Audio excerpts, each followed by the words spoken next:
Hello class, कैसे हैं आप सभी लोग। आशा करती हूँ कि आप सब लोग बेहतर होंगे और मेरी क्लास से लगातार जुड़े हुए होंगे। तो जैसा कि आप सभी लोग जानते हैं कि कल मैंने क्वेश्चन पेपर 6 में कुछ क्वेश्चंस करवाए थे जो कि एमसीक्यूज थे। तो ऑलमोस्ट हमने सारे एमसीक्यूज 2 दिन में निपटा लिए हैं। अब हम क्वेश्चन सीरीज की तरफ आगे बढ़ेंगे। तो आप लोग जरूर बस इतना करें कि हर बच्चे के पास मेरा वीडियो पहुंचा दें, जिससे कि हर बच्चा मुझसे जुड़ के अपनी प्रॉब्लम्स को सुलझा सके और सीख सके, एग्जाम पेपर में कुछ करके आ सके। तो प्लीज सब लोग मेरे चैनल को शेयर करें जिससे कि लोगों तक ये वीडियो पहुंचे। अपने जैसे लोगों को जोड़ें जिससे कि लोग कुछ जो लोग चाहते हैं उनके पास तक पहुंच जाए। तो चलिए स्टार्ट करते हैं कुछ नया आज से। तो हम लोग उसी क्वेश्चन सीरीज में थोड़ा सा आगे बढ़ते हैं। तो चलिए स्टार्ट करते हैं। क्या है, मैं इसे रफ कर दूं। बच्चों, थोड़ी सी तबीयत नासाज है मेरी आज, स्टेमिना थोड़ा वीक सा है, पता नहीं क्या हुआ है, सुबह से ही डाउन हूं मैं। तो मैं बहुत ज्यादा कोशिश करूंगी कि मैं आपकी क्लास को पूरी तरह से अच्छे से ले सकूं। आप लोग भी मेरा पूरा सहयोग करना। तो चलिए स्टार्ट करते हैं क्वेश्चन। एक सेकंड में जरा एक गिलास पानी पी लूं।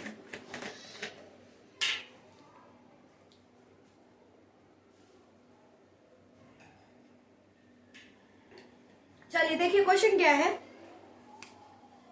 क्वेश्चन दे रखा है ए का मान ज्ञात कीजिए।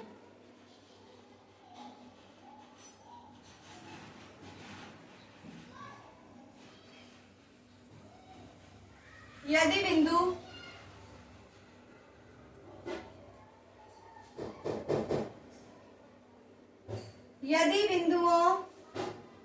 a -3, -14 और b a, -5 के बीच की दूरी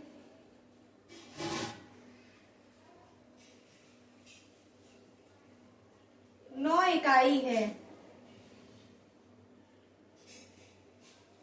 तो जैसा कि बच्चों आप लोग जानते हैं कि जब भी हम डिस्टेंस फॉर्मूले में घुसते हैं तो डिस्टेंस फॉर्मूला क्या होता है बेटा, निर्देशांक ज्यामिति से रिलेटेड होता है। तो चलिए निर्देशांक ज्यामिति से रिलेटेड मैं आप लोगों को 3 फॉर्मूले बता चुकी हूँ और मैं जब भी आपको कोई भी पेपर सॉल्व कराती हूँ, कोई भी क्वेश्चन से रिलेटेड आता है तो मैं जरूर बताती हूँ कि आपको डिस्टेंस का फॉर्मूला याद होना चाहिए, आपको मिड पॉइंट का फॉर्मूला याद होना चाहिए और आपको रेशियो वाला फॉर्मूला भी याद होना चाहिए। तो चलिए इस क्वेश्चन में क्या लगने वाला, डिस्टेंस का फॉर्मूला। मैंने इस तरीके का क्वेश्चन नंबर 2 में करवाया था, क्वेश्चन पेपर 2 में। तो चलिए आइए देखिए कैसे करना है। ए का मान ज्ञात कीजिए यदि बिंदु ये और ये के बीच की दूरी 9 है। हम लोग जहां पर डिस्टेंस निकालते थे वहां पर हमें डिस्टेंस बेटा गिवन है। क्या है बेटा, हमें डिस्टेंस गिवन है। तो बस गिवन है तो इनकी वैल्यूज निकाल लीजिए। डी की जगह 9 लगा देंगे। x2 क्या बेटा, ये x1, ये y1, ये x2 और ये y2। x2 क्या a प्लस का है 3 का होल स्क्वायर प्लस y2 क्या बेटा -5 और माइनस प्लस 14 के स्क्वायर। ठीक है बेटा, इसको जरा खोल लेते हैं। a प्लस 3 का होल स्क्वायर, अब ऐसे रखेंगे इसे। 14 में से 5 किया तो बेटा कितना बचा, 9। यहाँ पर इसे 9 का स्क्वायर कर लेंगे। मैंने क्या किया, स्क्वायरिंग बोथ साइड कर दिया।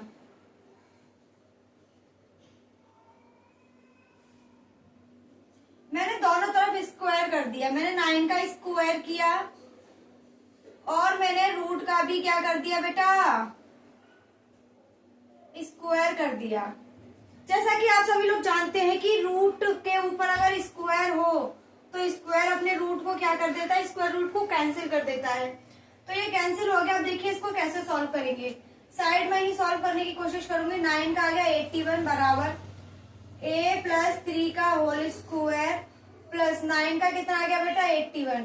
देखिए 81 से 81 कैंसिल आउट हो गया। यहाँ पर किसी को कोई समस्या नहीं होनी चाहिए। मैंने कुछ ऐसा नहीं किया जो आप लोगों को समझ में न आए। ठीक है, 81 से 81 कैंसिल हो गया। हमारा बचा a प्लस 3 का होल स्क्वायर बराबर आ गया 0। स्क्वायर हटाइए, a प्लस 3 बराबर 0। तो अगर आप 3 को उस तरफ ले जाएंगे तो क्या आ जाएगा बेटा -3। 2 बार लिखेंगे तो दोनों बार निकलेगा a बराबर -3। आपके ए की वैल्यू कितनी आ गई, -3। डिस्टेंस कितना आ गया बेटा आपका, सॉरी ए की वैल्यू जो है वो कितनी आ गई बेटा, -3। समझ में आ गया?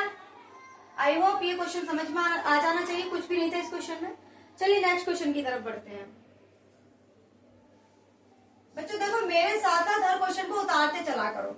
उतारने से क्या होता है कि आप अगर दोबारा से इन्हीं क्वेश्चन पेपर को लगाने बैठोगे तो आपको आसानी होगी उन क्वेश्चन के सॉल्यूशन को ढूंढने के लिए, वरना आपको पूरा वीडियो दोबारा देखना पड़ेगा मेरा। इसलिए आप लोग अपने क्वेश्चन पेपर को मतलब क्वेश्चंस को उतार के रखें। तो चलिए आइए दूसरा क्वेश्चन देखते हैं क्या है। देखिए कितना छोटा सा क्वेश्चन है। ठीक है, किन मानों के लिए समीकरण के युग्म का अद्वितीय हल है, तो हमें इसका अद्वितीय हल बताना है।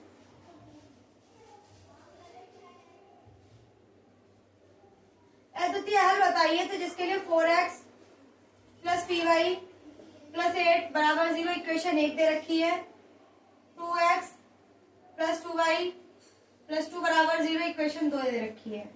मैंने आपको बेटा 3 फॉर्मूले लिखवाए थे, आपको शायद याद होना चाहिए। एक होता है अद्वितीय हल यानी कि यूनिक सॉल्यूशन, एक होता है नो सॉल्यूशन, और एक होता है मोर देन सॉल्यूशन यानी कि मैनी सॉल्यूशन। तो मैंने आपको 3 फॉर्मूले बताए थे, उसमें से उसने पूछा अद्वितीय हल यानी कि यूनिक सॉल्यूशन कौन सा होगा। तो पहले मैं आप लोगों को फॉर्मूले तीनों लिखवा रही हूँ, तीनों को उतार लीजिए, नोट डाउन कर लीजिए और अपने दिमाग में छाप लीजिए कि इसमें से एक क्वेश्चन बनेगा ही बनेगा। तो चलिए देखिए, सबसे पहले होगा आपका A1/A2, B1/B2, C1/C2। ये बेटा आपका यूनिक सोल्यूशन है। अगर आपका A1/A2 = B1/B2 = C1/C2 है, तो ये आपका बेटा क्या बोलते हैं इसे, मैनी सॉल्यूशन। और अगर आपका ये आ जाए does not equal to C1/C2, तो ये होगा नो सॉल्यूशन। आई होप आपको ये सारे के सारे क्वेश्चन समझ में आ गए होंगे। सॉरी फॉर्मूले इनको उतार लीजिए अपनी कॉपी पर और चलिए जरा इसे सॉल्व कर लेते हैं। अब इस वाले फॉर्मूले में रखेंगे इसमें से, तो हमारा यूनिक सॉल्यूशन का आंसर निकल के आएगा। तो मैं इन 2 को रफ कर देती हूँ और इसमें से रखती हूँ। बेटा देखिए, ये A1, ये B1, ये C1, ये A2, ये B2, ये C2। A1 की वैल्यू 4, A2 की वैल्यू 2, बीच में डज नॉट लगाइए, B1 की वैल्यू P और B2 की वैल्यू 2। सॉल्व कर लेते हैं, 2 से 2 कैंसिल, यानी कि P does not equal to 4 होना चाहिए। जब P 4 के बराबर नहीं होगा तो हमारा क्या निकलेगा बेटा, यूनिक सॉल्यूशन निकलेगा। आई होप ये भी क्वेश्चन आप लोगों को समझ में आ गया होगा। तो अगर समझ में आ गया है तो स्क्रीनशॉट ले लीजिए या फिर उतार लीजिए और आगे क्वेश्चन देखिए मैं कैसे कराती हूँ। बेटा आप लोगों को अब तो क्वेश्चन पेपर इजी लगने लगे होंगे, क्योंकि हर तरीके के क्वेश्चन लगभग घूम के आ रहे हैं। हर तरीके के क्वेश्चन लगभग घूम रहे हैं। डिस्टेंस वाला फॉर्मूला कई बार यूज हो चुका है, हर पेपर में यूज होता है। ये वाला फॉर्मूला भी कई बार यूज हो चुका है। तो आप लोगों को ये सारी चीजें दिमाग में छप जानी चाहिए।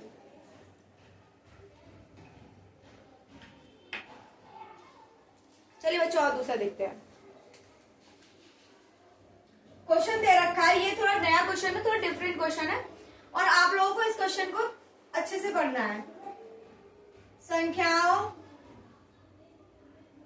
8 की पावर n पर विचार करें।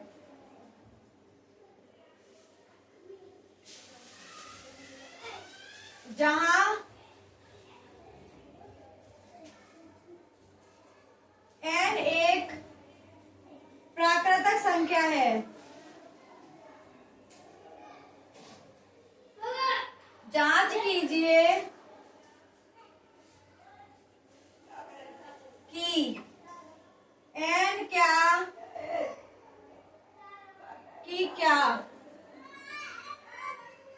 n कोई ऐसा मान है जिसके लिए 8 की पावर n अंक शून्य पर समाप्त होता है।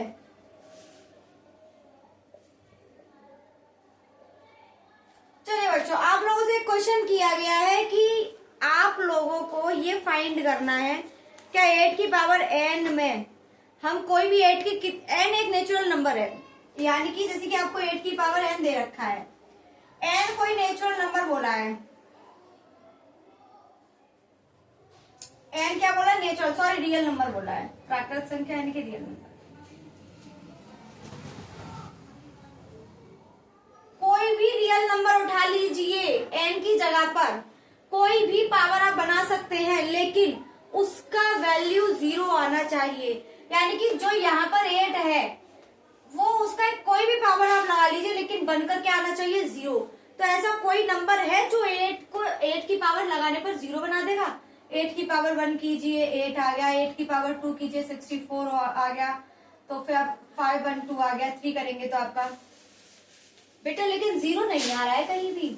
उसने बोला 8 की पावर n अंक शून्य 0 पर समाप्त होता है, क्या 8 की पावर n करने पर क्या ये अंक जो है 0 पे समाप्त होगा या नहीं होगा, मैं ये पता करना है।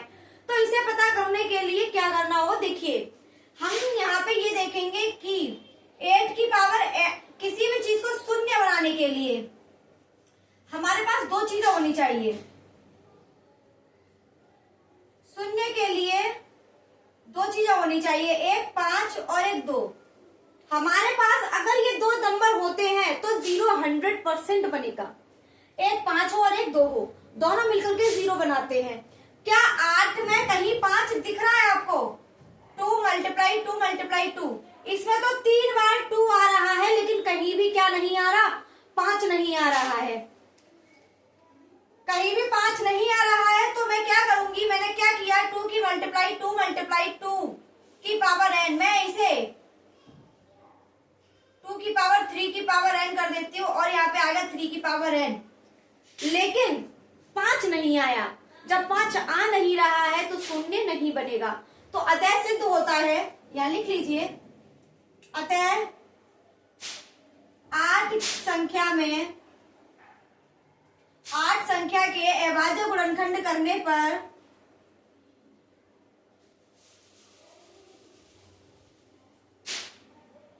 कोई भी 5 का मल्टीपल नहीं है,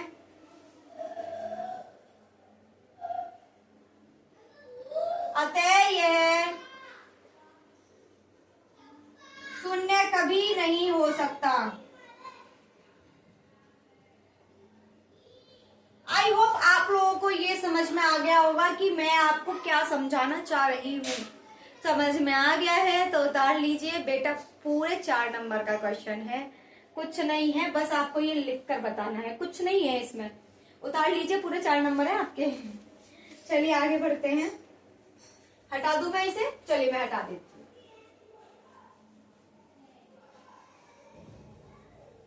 बच्चों आप लोगों को मैं पढ़ाती हूँ, जो मैं समझाती हूँ समझ में आता है ना, अगर समझ में आता है ना तो प्लीज मुझे थंब भेज दिया करो, मुझे कमेंट बॉक्स में बता दिया करो, क्योंकि मुझे पता नहीं चलता है क्या मैं अच्छा पढ़ा रही हूँ या नहीं। मुझे फीडबैक चाहिए, प्लीज सब लोग मुझे फीडबैक दें, प्लीज प्लीज प्लीज सब लोग फीडबैक दें। चलिए नेक्स्ट क्वेश्चन देखते हैं। द्विघात समीकरण दे रखा है बेटा में,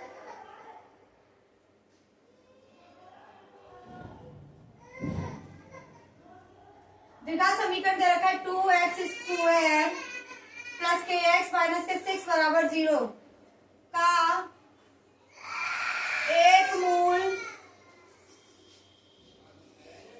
2 है, तो k का मान ज्ञात कीजिए। समीकरण का दूसरा मूल भी ज्ञात कीजिए।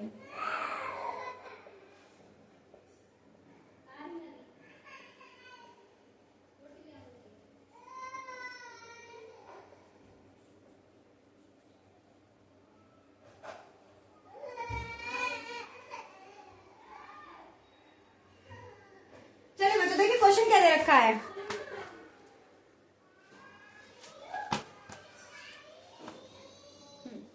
क्वेश्चन दे रखा है द्विघात समीकरण हमें एक दे रखा है का एक मूल 2 है, यानी कि हमारे पास एक द्विघात समीकरण दे रखा है 2x² प्लस kx माइनस के 6 बराबर 0।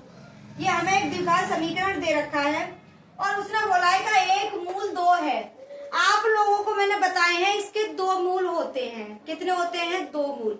मान लो दो मूल कोई भी अल्फा और बीटा होते हैं, लेकिन उसने बोला है उसमें ऑलरेडी एक मूल दो है। मान लो मैंने अल्फा की जगह पे दो मान लिया। क्या मान लिया? दो। तो मेरा एक मूल दो है और दूसरा मूल बीटा है। अब हमारे पास दो मूल तो दे रखे, लेकिन उसने बोला है कि दूसरा मूल भी ज्ञात कीजिए। हमें बीटा की वैल्यू भी निकालनी है और उसने बोला है के कमान, यानी कि यहाँ बीच में एक के दे रखा है जिसकी वैल्यू भी हमें क्या करनी है बेटा? हमें फाइंड करनी है। तो चलिए निकालते कैसे होगा। तो देखिए जैसे कि आप लोग जानते हैं कि जब भी हमें दिए मूल लिख लेते हैं 2 कॉमा बीटा। आप लोग ये बात पहले से भी जानते हैं कि दो फॉर्मूले होते हैं, मूलों का गुणनफल और मूलों का योगफल। तो हम यहाँ पर सबसे पहले मूलों का गुणनफल लगाएंगे। अल्फा इंटू बीटा, अल्फा की जगह 2 है और बीटा की जगह 2 है। चलिए मैंने यहाँ अल्फा इंटू बीटा बराबर, बेटा मूलों का गुणनफल किसके बराबर होता है?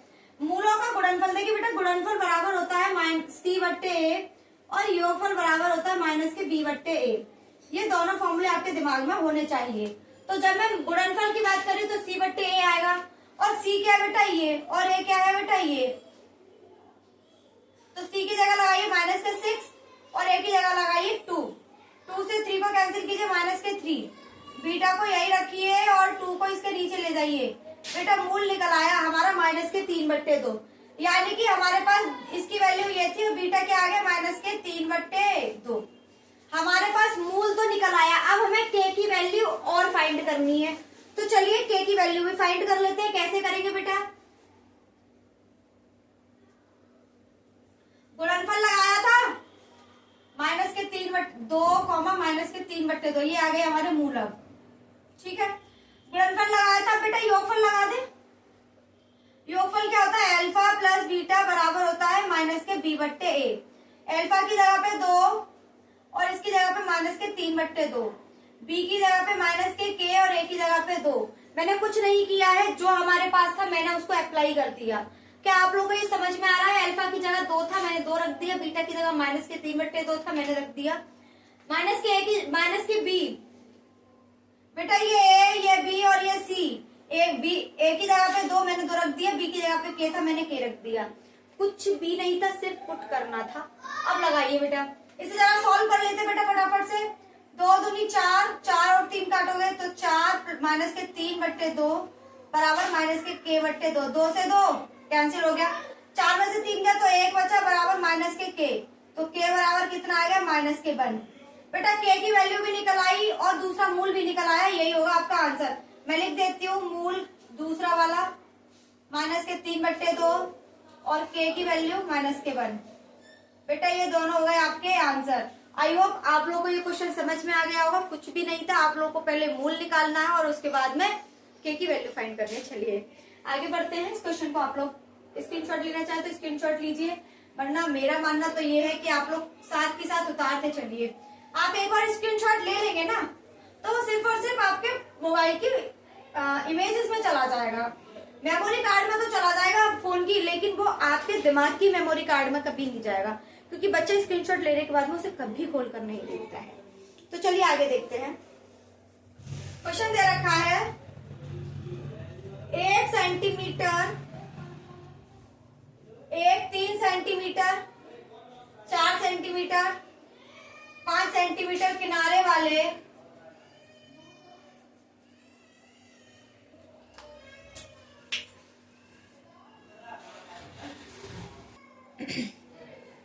हाँ, तो बच्चों देखिए इस क्वेश्चन को कैसे सॉल्व करना है।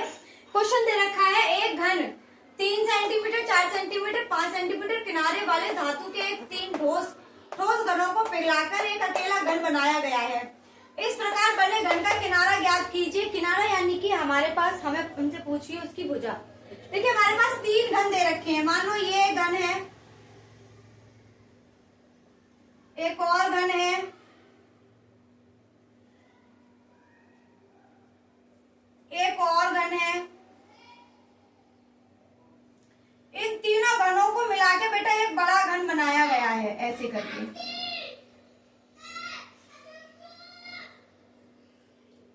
इन तीनों घनों को मिलाकर के एक बड़ा घन बनाया गया है। इसकी 3 इसकी साइड पता करनी है कि इसकी साइड कितनी होगी। तो देखिए कैसे फाइंड करेंगे कि इसकी साइड कितनी होगी। बेटा अगर मैं इसका आयतन और इसका आयतन जोड़ लूं तो इसके आयतन के बराबर हो जाएगा, क्योंकि इन्हीं तीनों को मिलाकर तो ये बनाया गया है। तो तीनों के आयतन को मैं जोड़ दूंगी तो हमारे चौथे वाले का आयतन हमें निकल आएगा। तो मुझे क्या करना है, इन तीनों के आयतन को जोड़ करके इसके बराबर रख देना है। तो देखिए पहले घन का आयतन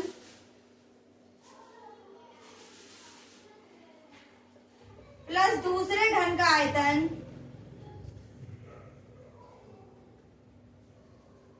प्लस तीसरे घन का आयतन बराबर होगा बड़े घन का आयतन। अब बेटा देखिए घन का आयतन क्या होता है, यहां लिख देती हूं। घन का आयतन होता है भुजा का क्यूब। क्या होता है बेटा, भुजा का क्यूब। मैंने भुजा ए मान लिया तो भुजा का क्यूब। तो देखिए पहले घन का आयतन कितना बेटा, 3 का क्यूब, दूसरे का 4 का क्यूब, तीसरे का 5 का क्यूब और बराबर होगा चौथे के क्यूब के। ठीक है, 3 का क्यूब कितना होता है बेटा, 27, 4 का 64, 5 का 125 बराबर a क्यूब। जोड़ लेते हैं सबको। देखिए 5 और 4 10 और 7 27, 17 के साथ हाथ से लगी एक, सॉरी 5 और 4 9 होता है, 5 और 4 9 और 7 16 की हाथ से लगी एक, 4 6 और 2 8, 8 और 2 10 और 1 11, 1 और 1 2, 216 बराबर आ गया बेटा a क्यूब के। ये बताइए मुझे 216 कितने का क्यूब होता है? कोई बता सकता है मुझे कि 216 कितने का क्यूब होता है? तो बच्चों 216 जो होता है, यहां लिख देती हूँ, 216 कितने का क्यूब होता है? तो 216 होता है बेटा 6 का क्यूब। किसका होता है? क्यूब से क्यूब कैंसिल। तो बड़े वाले की जो भुजा होगी वो कितनी आ गई बेटा? बड़े वाले की भुजा आ गई बेटा आपकी 6। क्या आ गई? 6 आ गई। चलिए आई होप आप लोगों को समझ में आ गया होगा। बिल्कुल सेम ऐसा ही है, उतार लीजिए 3 4 5 बराबर आ गया 6 के। तो बड़े वाले घन की भुजा 6 आ गई, उतार लीजिए। बिल्कुल ऐसा ही करना है, स्क्रीनशॉट ले लीजिए। पूरे 4 नंबर का क्वेश्चन है, कुछ भी नहीं है इस क्वेश्चन में। आई होप आप लोगों को समझ में आ गया होगा। चलिए आगे बढ़ते हैं।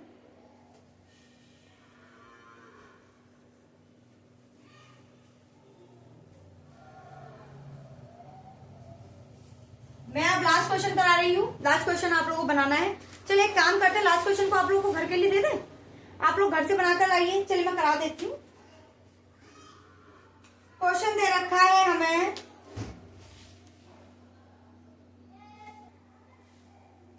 तो आइए क्लास आप लोगों को नए क्वेश्चन की तरफ ले चलते हैं। क्वेश्चन दे रखा है, राजहंसों के एक झुंड में से, राजहंस हंस जो होता है ना उसी को राजहंस बोलते हैं। राजहंसों के एक झुंड में से उनकी कुल संख्या के वर्गमूल के 7/2 गुना तालाब के किनारे खेल रहे हैं। यानी कि कोई राजहंस है, बहुत सारे हंस है, उनमें से 7/2 पार्ट जो है उन हंस का, वो जो है तालाब के किनारे खेल रहे हैं। बाकी जो शेष 2 बचे हैं वो आपके पानी के ऊपर तैर रहे हैं। तो हमें टोटल हंसों की संख्या ज्ञात करनी है। हमें नहीं पता कि हंस कितने हैं, हमें ये गिवन ही नहीं है कि हंस कितने हैं। हमें सिर्फ इतना बोला गया है कि एक झुंड है जो हंसों का है। तो माना हंसों की संख्या,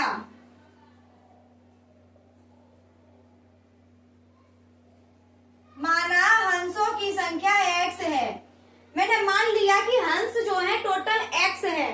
उसने बोला है कि हंसों की संख्या से उनकी कुल संख्या के वर्गमूल के, देखिए संख्या के वर्गमूल के, संख्या का वर्गमूल क्या होता है बेटा? मैंने आप लोगों को बताया था स्क्वायर और स्क्वायर रूट, वर्ग और वर्गमूल। वर्ग का मतलब होता है इसकी पावर 2 कर दीजिए और वर्गमूल का मतलब होता है इसके ऊपर रूट चढ़ा दीजिए। तो उसने बोला है कि जो संख्या है उनके वर्गमूल के, यानी कि इसके वर्गमूल के 7/2 गुना तालाब के किनारे खेल रहे हैं। तो ये किसके किनारे खेल रहे हैं? तालाब के किनारे। तो तालाब के किनारे जो हंस खेल रहे हैं उनकी संख्या कितनी है बेटा? इतनी है। और बाकी के दो जो है वो कहाँ पर है बेटा, वो आपके शेष पानी पर तैर रहे हैं। तो पानी पर तैरने वाले दो हैं। अब उसने बोला है कि हमें टोटल हंसों की संख्या बताइए। उसने बोला है कि झुंड में से उनकी कुल संख्या के वर्गमूल के इतने गुना तालाब पर खेल रहे हैं। तो बेटा मैं इसे कैसे बनाऊंगी, तो हंसों की जो टोटल संख्या है ना, उसमें से कितने कितने कहाँ कहाँ बेटा, इतने तो बेटा पानी पर, पानी के किनारे खेल रहे हैं, और इतने बेटा आपके पानी पर तैर रहे हैं। तो टोटल संख्या इसके बराबर हो जाएगी। मैंने बना लिया। अब हम इसे सॉल्व कर लेते हैं। तो देखिए सॉल्व कैसे करना है। 2 को बेटा x के पास ले आइए। मैं क्वेश्चन को हटा देती हूँ क्योंकि क्वेश्चन की नीड हमें नहीं है। चलिए, हमें पता है कि हमें x की वैल्यू फाइंड करनी है। 2 के पास ले आइए x को। उधर क्या बचा आपका बेटा, रूट x इंटू 7/2। क्या मैं स्क्वायरिंग बोथ साइड कर दूं? स्क्वायरिंग बोथ साइड, दोनों तरफ वर्ग करने पर x माइनस 2 का होल स्क्वायर प्लस बराबर रूट में है x इंटू 7/2 का होल स्क्वायर। बेटा इसका स्क्वायर खोलिए, a स्क्वायर प्लस के है b स्क्वायर माइनस के है 4x। अब देखिए यहाँ पर जो स्क्वायर है ये मल्टीपल है, तो इस वाले स्क्वायर से ये हट जाएगा, तो यहाँ तो आ गया x और इसके ऊपर लगेगा तो 49/4। ये आपका हो गया, आपका सॉल्यूशन यहाँ तक आ गया। अब हम इसे और आगे सॉल्व करते हैं कैसे। चलिए आगे बढ़िए, हटा देती हूँ मैं इसे। आप लोगों ने वो उतार लिया होगा।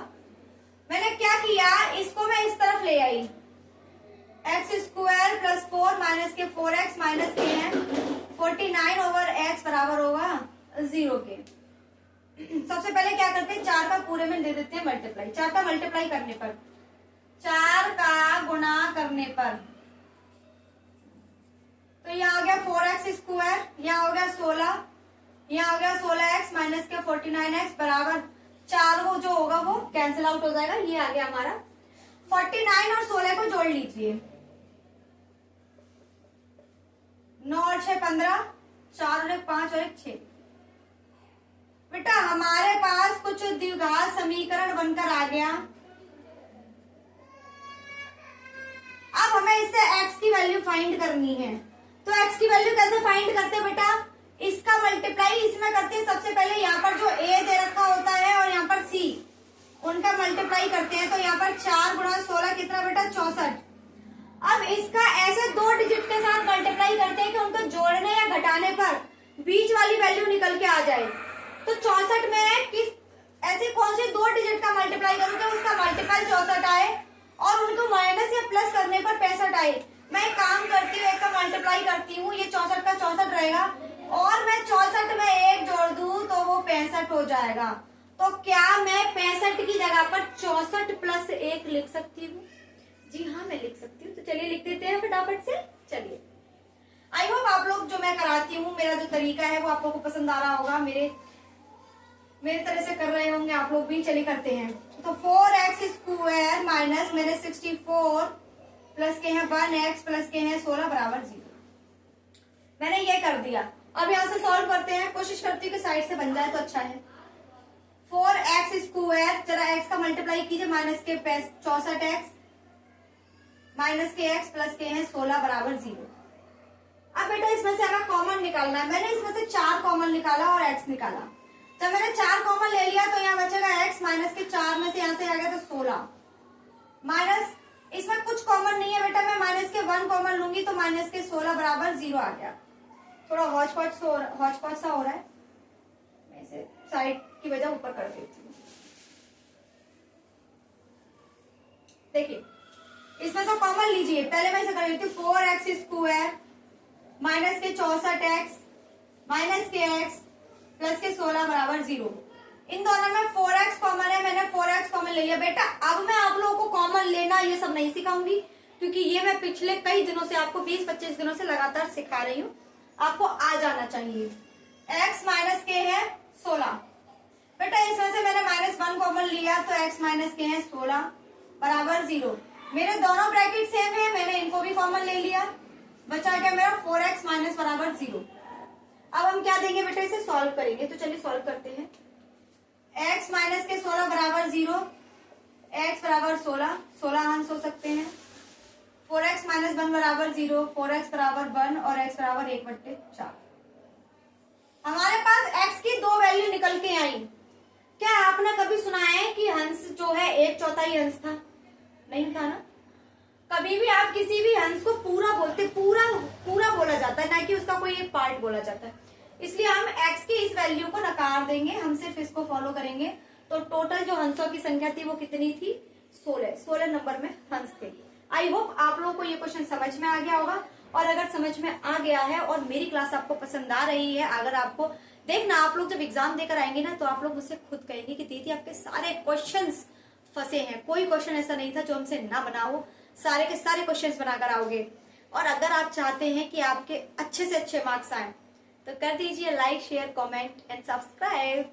और मुझे ले चलिए अपने और बच्चों के पास, जो लोग नीडी हैं, जिनको जरूरत है, जो फीस पे नहीं कर पा रहे हैं, फाइनेंशियली वीक हैं, उन लोगों को प्लीज जरूर भेजिएगा। और जरूरतमंद लोगों के पास अगर मेरी ये चीजें पहुंच जाए तो और ज्यादा बेटर है। तो आप सभी का बहुत बहुत धन्यवाद, आप सभी का बहुत बहुत शुक्रिया।